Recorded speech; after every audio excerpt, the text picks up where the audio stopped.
Okay, അപ്പം നമ്മൾ കോൺക്രീറ്റിൻ്റെ MCQയിലോട്ട് പോകാം. നമ്മൾ പാർട്ട് 2 പഠിച്ച ക്വസ്റ്റ്യൻസ് ആണ് മെയിൻലി വരുന്നത്. പാർട്ട് 1 പഠിച്ച ക്വസ്റ്റ്യൻസും കുറച്ച് വരുന്നുണ്ട്. ഓക്കെ, അവിടെ പഠിച്ചാലും കുഴപ്പമില്ല, നമുക്ക് ക്വസ്റ്റ്യൻസ് അറിയാമെന്ന് നോക്കാം.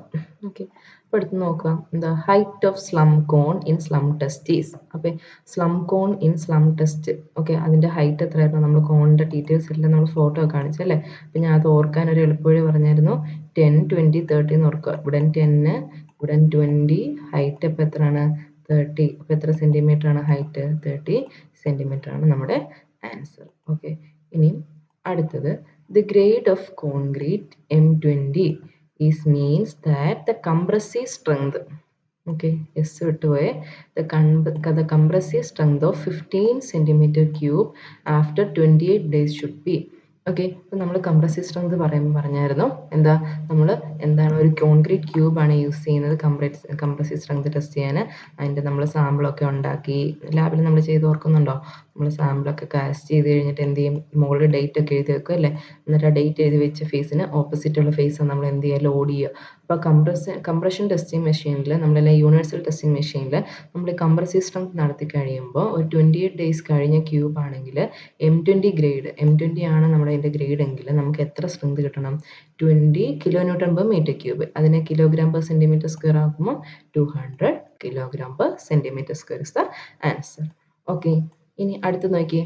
The grade of concrete corresponding to nominal mixed proportion of 1:3:6. അപ്പോൾ മിക്സ് പ്രപ്പോർഷൻ തന്നേക്കുന്നത് 1:3:6. അപ്പോൾ ഏത് വരും നോക്കിയേ. നമുക്കറിയാവുന്ന M20 വെച്ചിട്ട് M20 എത്രയായിരുന്നു? 1:1.5:3 എത്രയായിരിക്കും?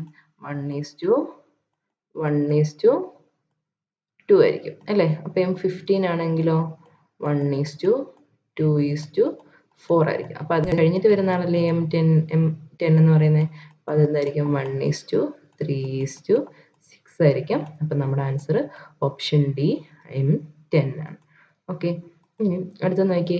The height to diameter ratio of cylindrical specimen for uniaxial compression test of concrete is. Okay, അപ്പോൾ നമ്മൾ പറയാത്ത ടോപ്പിക്കിൽ നിന്നുള്ള ക്വസ്റ്റ്യൻ ആണ്. അപ്പം നമ്മളൊരു യൂണി ആക്സിയൽ കംപ്രഷൻ ടെസ്റ്റ് നടത്തുകയാണ്. അപ്പം അതിന് നമ്മളൊരു സിലിണ്ട്രിക്കൽ സ്പെസിമെനാണ് യൂസ് ചെയ്യുന്നതെങ്കിൽ, ഓക്കെ, അപ്പോൾ സിലിണ്ട്രിക്കൽ സ്പെസിമെനാണ് യൂസ് ചെയ്യുന്നതെങ്കിൽ അവൻ്റെ ഹൈറ്റ് എന്ന് പറയുന്നത്, അല്ലെങ്കിൽ അവൻ്റെ ഈ ലെങ്ത് എന്ന് പറയുന്നത് എത്രയായിരിക്കും? ഇനി കിടത്തി വെച്ചേക്കുക കേട്ടോ. അവൻ്റെ ഇതെന്ന് പറയുന്നത് 300 mm ആയിരിക്കും, 300 mm ആയിരിക്കും.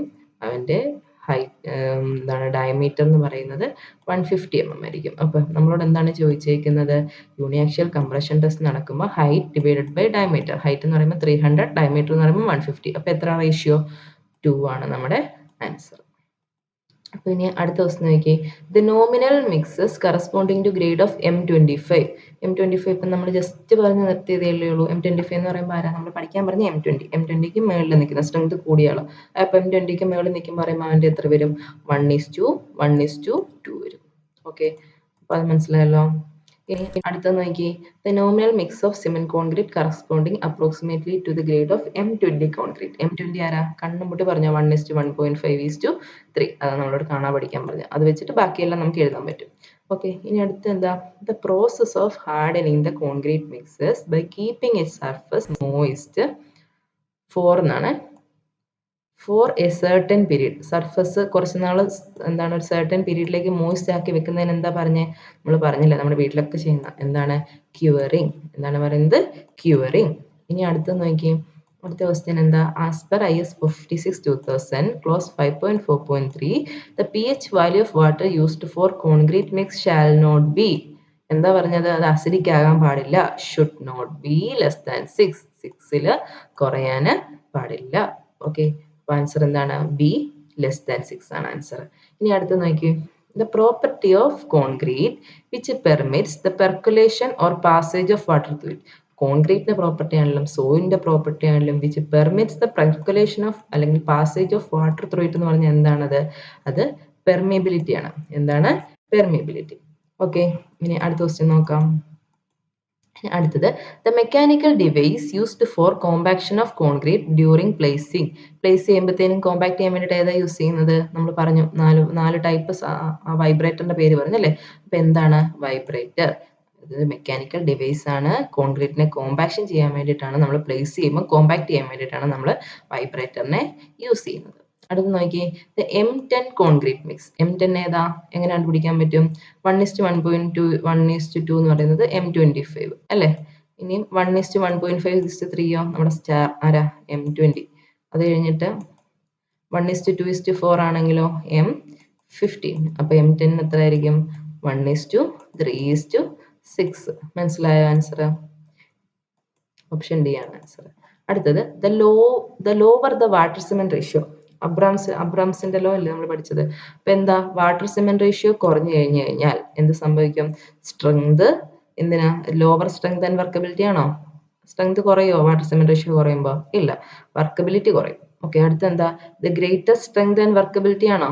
ഗ്രേറ്റസ്റ്റ് സ്ട്രെങ്ത് ആണ്, പക്ഷെ വർക്കബിലിറ്റി കുറയാണ്. The lesser strength and workability ആണോ? സ്ട്രെങ്ത് കൂടും, വർക്കബിലിറ്റി കുറയും. അടുത്ത് നോക്കി, ദ ഗ്രേറ്റസ്റ്റ് സ്ട്രെങ്ത്, അതെ സ്ട്രെങ്ത് കൂടി, ലെസർ വർക്കബിലിറ്റി കുറഞ്ഞു. അപ്പൊ നമ്മുടെ ഓപ്ഷൻ എന്താണ്? ഓപ്ഷൻ ഡി ആണ് നമ്മുടെ ആൻസർ. ഓക്കെ, അടുത്ത എന്താ, the slump test is use to determine. എന്തിനാ സ്ലം ടെസ്റ്റ് യൂസ് ചെയ്യുന്നത്? വർക്കബിലിറ്റിക്ക് അല്ലേ. അപ്പൊ ഇതിനകത്ത് അതുണ്ടോ? വർക്കബിലിറ്റി എന്നൊരു വാക്കേ ഇല്ല. സ്ലം ടെസ്റ്റ് വെച്ച് ടെൻസൈൽ കംപ്രസീവ് സ്ട്രെങ്ത് കണ്ടുപിടിക്കാൻ പറ്റുമോ? ഇല്ല. നമുക്ക് UTM വേണം, അല്ലെങ്കിൽ ബ്രിക്കറ്റ് ടെസ്റ്റ് ഒക്കെ വേണം. ഇമ്പാക്ട് വാല്യൂ കണ്ടുപിടിക്കാൻ പറ്റുമോ? ഇല്ല. പിന്നെന്താ, കൺസിസ്റ്റൻസി അല്ലെ, കൺസിസ്റ്റൻസി കണ്ടുപിടിക്കാൻ പറ്റും. അതെന്താണ്, കൺസിസ്റ്റന്റ് ആണോ, അത് എന്താണ്, നമ്മൾ സ്റ്റിഫ് ആണോ, അല്ലെങ്കിൽ ഫ്ലോവബിൾ ആണോ, അങ്ങനെയൊക്കെ കണ്ടുപിടിക്കാൻ പറ്റും. അപ്പൊ സ്ലം ടെസ്റ്റ് എന്തിനാണ് യൂസ് ചെയ്യുന്നത്? കൺസിസ്റ്റൻസി കണ്ടുപിടിക്കാൻ വേണ്ടിയിട്ടാണ്.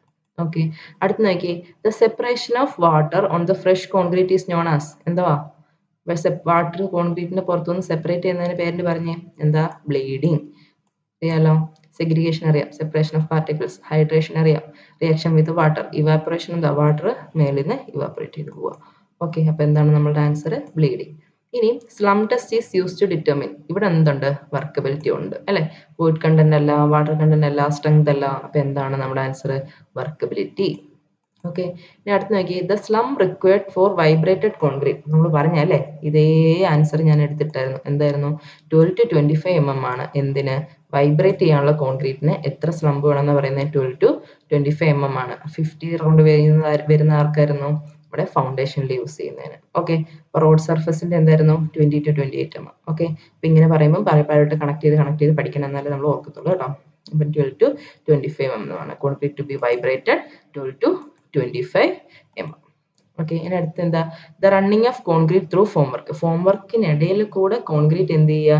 റൺ ചെയ്ത് പോവുക. ഓക്കെ, അപ്പൊ അത് എന്ത് സംഭവിക്കുന്നുണ്ട്? അങ്ങനെ റൺ ചെയ്യുന്നേ എന്ത് സംഭവിക്കുന്നുണ്ട്? സെഗ്രിഗേഷൻ ആണോ, ഹൈഡ്രേഷൻ ആണോ, ബ്ലീഡിങ് ആണോ, ഇവാപ്പറേഷൻ ആണോ? സെഗ്രിഗേഷൻ ആണെങ്കിൽ കോൾസ് എല്ലാം വന്ന് താഴെ കിടക്കും, ഫൈനും വാട്ടറും എല്ലാം മേളിൽ കിടക്കും.